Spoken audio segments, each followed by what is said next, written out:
Galactic Retraction. The first forms of intelligent life in the universe, as far as they could tell, their identity, the signs. These beings had developed sentience over millions of years of their unique evolutionary path, and they could find no other beings that could match theirs. At first, they wielded this knowledge with arrogance back in the adolescence of their species. They fought and consumed and destroyed and gratified themselves for the short term without much thinking of the long term. Their hives grew and their known concepts expanded along with their reach and ambitions. Soon they had their entire planet cultivated, with grand spires linking to other planets, and enormous non-sign organisms made of concrete sponge were developed to help them traverse their local galaxy and beyond. Their biochemical technology implanted into each individual science a bacterial sharp-form LED to greater knowledge and connection, bringing them from webbed hives of accommodation that fought for selfish gratification to non-physical hive of cognition that worked for unity and expansion. Now in their species' adulthood, they worked to fix their wrongdoings. The planets they had corroded with the effects of their non-extinct, short-sighted nature were now regrown and brought to health once more. They advanced forth in space, in technology, in knowledge, and in wisdom. After generations of expansion, enveloping and engaging every planet they came across into a hub of new grounds for breeding and working, 1,000 galaxies had become an interconnected hive of design. It was prosperous for design, great freedom, great lands, great foods, great opportunities, great people, great accomplishments, great satisfaction, great advances, great connections, great love, great respect, and great stimulation.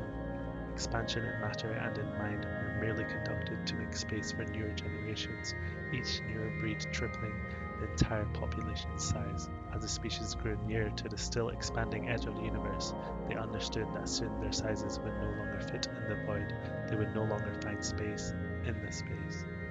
At this point, every planet and star and atom in their home galaxy had been linked into one single physical hive, and even if every galaxy was linked in such a way, design could still see that this expansion would never be sustainable. Concepts were thrown around in the great galactic consciousness, each considered, respected, but inevitably rejected. The only way they would respectfully survive was to create another universe. That was impossible until it wasn't. Somewhere in the cosmos, where a relatively small collection of Zions would discover and invent greater and greater elements of their biochemical technology, a scientific breakthrough was made. This advancement was applied to their implants and the new universe was created. This universe was unreal, an exact copy of the real universe, but which can be modified in any way and feels the exact same way, and is all stored upon a planet-sized biochemical bacterial cognitive processor. The discovery was experienced across the hive mind in an instant, and within a moment all the minds pulled all knowledge together to further it more so.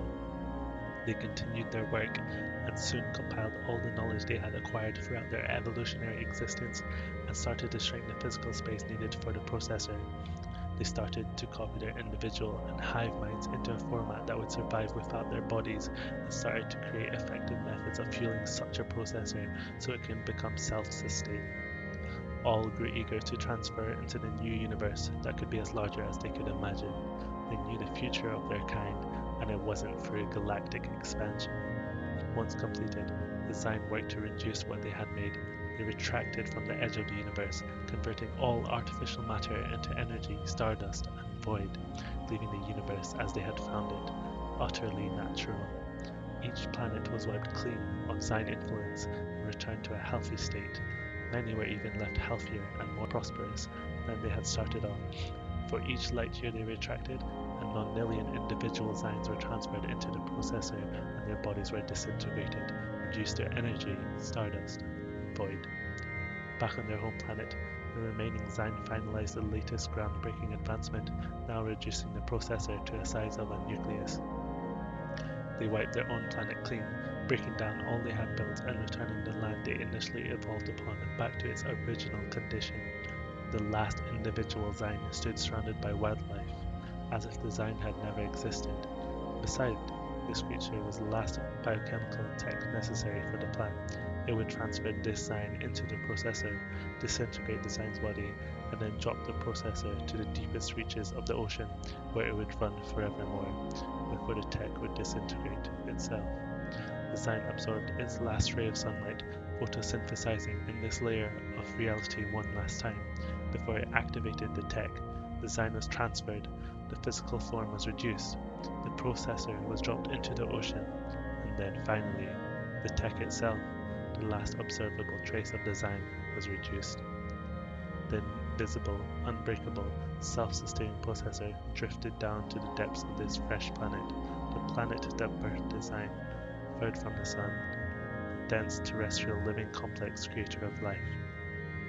Now devoid of any trace of said life, the processor drifted down deeper and deeper until landing on the ocean floor, surrounded by chemicals and elements that started to connect, making love and creating life.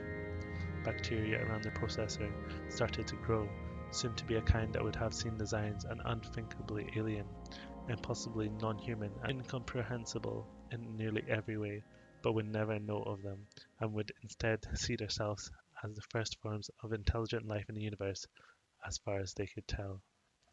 The end.